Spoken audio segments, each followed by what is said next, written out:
maligayang pagbabalik sa ZK Trend. Dahil usong-uso ang prank ngayon, ay naisipan ni Buboy Villar na i-prank ang isa sa pinakamalapit niyang kaibigan na si Jelay Andres. Nagbihis itong taong grasa para takutin nga si Jelay. Takot na takot nga si Jelay Andres nang may isang taong grasa na pilit pumasok sa kanilang nakaparadang sasakyan. Ang hindi alam ni Jelay ay si Buboy Villar ito.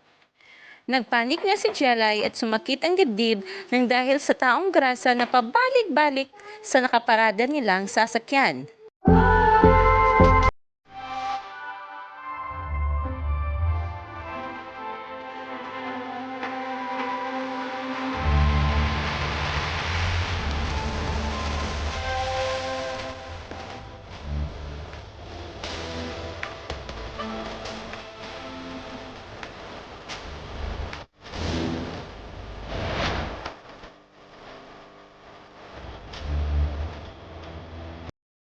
Sa kabila ng kasiyahan ni Villar na maprank si Jelay, ay takot naman ang sumunod dahil sinita siya ng taga-barangay.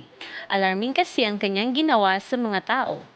Dahil nga sa pangyayaring iyon, ay napilitang ibunyag ni Buboy Villar ang kanyang katauhan para hindi na mahuli ng taga-barangay.